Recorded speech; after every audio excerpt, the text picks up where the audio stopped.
Yo, this your boy EC22, and this is the FairWeather Fan Channel, man. Before we go any further, man, like, subscribe, share, leave comments, and join the conversation. That'll help us grow. Appreciate all that you do, and those who've been watching, man, thank you.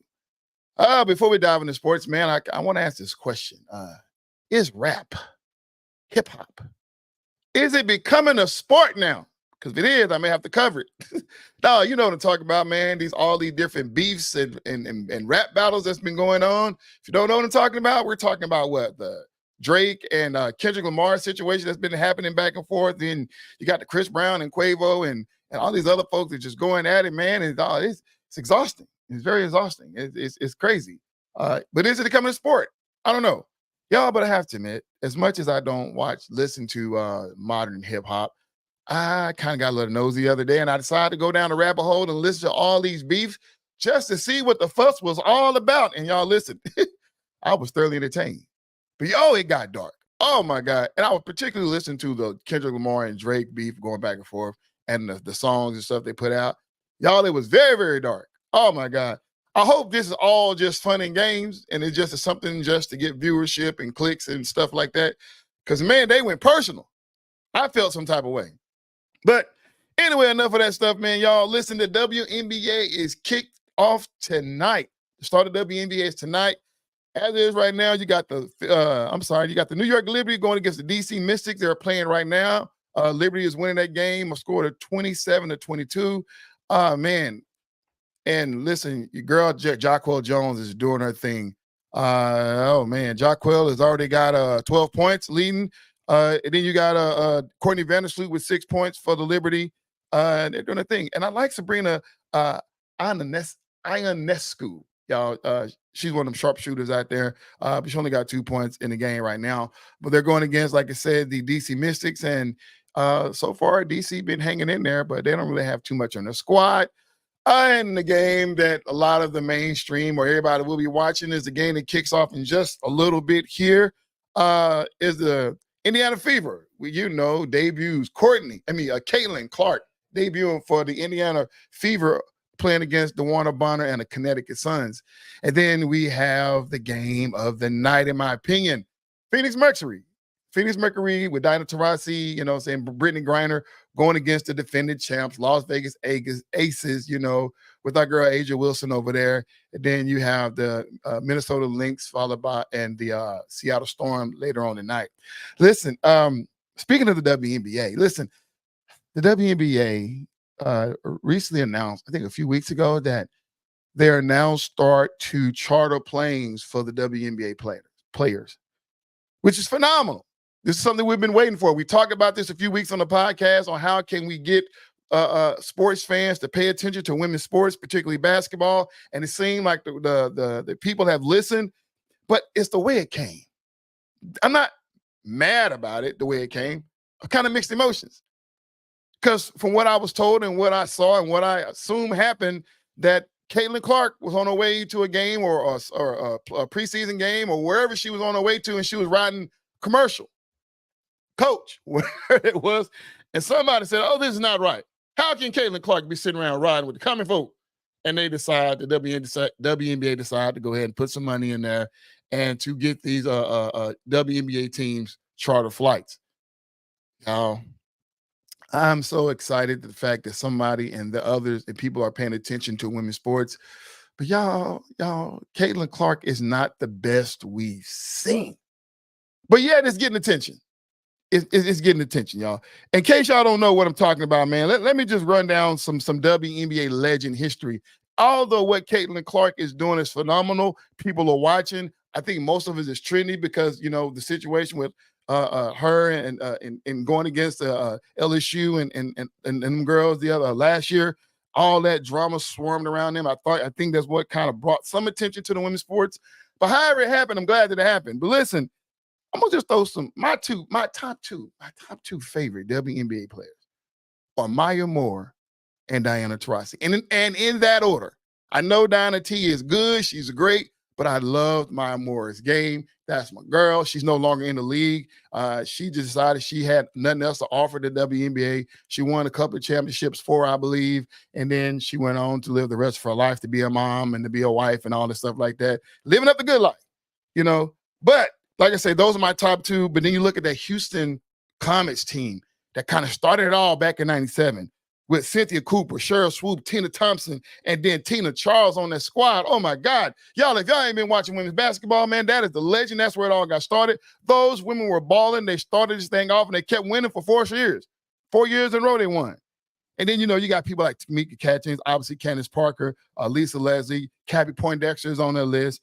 Just like you said earlier, you got Brittany Griner, listen, Angel McCartney, Becky Hammond, all those girls. And then when you talked about Maya Moore, let's talk about her teammates with Sylvia Fowle, Simone Augustus, and Lindsay Whalen, man. That Minnesota Lynx squad with Maya Moore was tough. Was tough. But Tamika Catchings, oh my God. I mean, if I had to do a top 3, Tamika Catchings will fall right up under that. And then the 4th spot I would have to give to Cynthia Cooper. And then right up under that 5th spot slides in Candace Parker. As far as my top 5 WNBA players of all time. Sorry, that's the way I feel it. We can argue about it later on, but that's the way I like it. But like I said, I'm not mad at the situation surrounding Caitlin Clark. I thank God that somebody was paying attention and all the WNBA players get a benefit from it. So now, like we said in the podcast a while ago, now it's time to get these women paid. WNBA contracts, not endorsements. Well, we'll see how all this new attention brings more revenue, if it brings more revenue to the WNBA, and I hope that it does. Let's move on to the NBA since we're already talking about basketball, and this is where we're going to end it tonight. It's going to be a short podcast. I'm here by myself. I got to put an APB out on my co-host. Max, where you been at, bro? Where are you at? I don't know where Max is at, y'all. I don't know. But y'all, he don't really do basketball, so I guess I'm going to stand in this space until football kicks in, until we get into the deep of the MLB.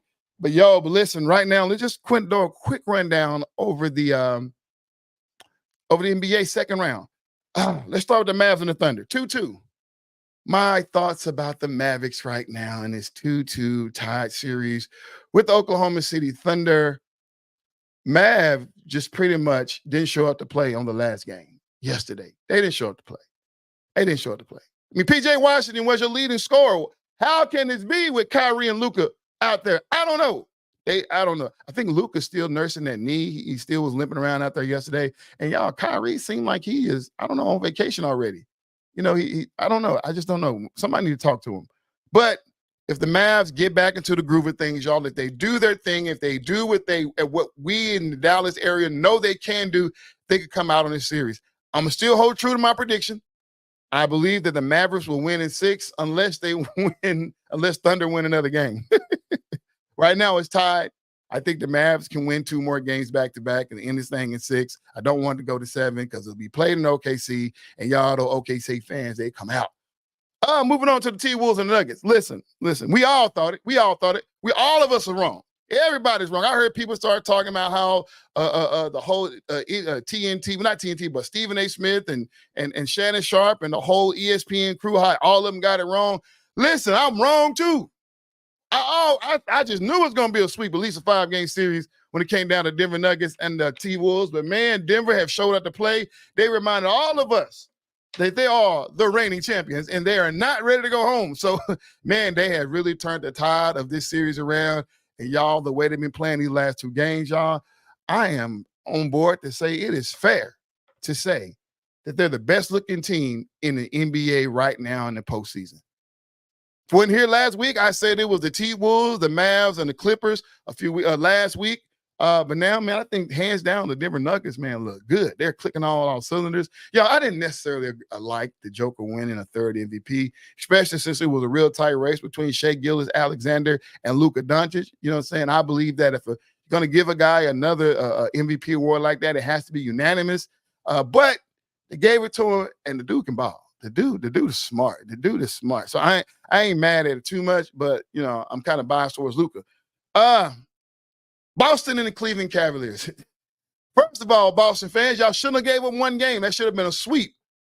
But however, Cavaliers got in there, won 1 game. Spider has been going out of control. He can't do it by himself. He got hurt, didn't play the other night, and his team lost the game. So there's 3-1 series in that situation. And I think this is a wrap. Boston is going to go ahead and finally and go ahead and get clean this game up, clean the series up in the next game they play. But man, Cleveland, man, y'all got some upside to you. And I'm proud of you, Cleveland Cavaliers, for what y'all put together. But just give Darius Garland and Donovan Mitchell a little bit more help, and I think we'll be all right. And last but not least, we got that old crazy New York Knicks and the Indiana Pacers series, y'all. I don't even know how I got tied up. It got tied up. That's where we are right now. Listen, game one, the New York Knicks won, but they only played 8 players. And they only maybe got like 17 points off the bench with only, 6 points? I think that's what it was on game one. Game 2, 3, it came out, and 4, they came out, and they played a little bit more players, man. But listen, Indiana has showed who they can be. But the problem is, y'all, can the Indiana Pacers sustain this momentum? Yeah, they won 2 back-to-back games, but is this type of play for Indiana sustainable? I don't know. New York seemed like they had it all won and it was all said and done. But then, like you say, just like the Nuggets, Indiana said we're not ready to go yet, and this is where we are.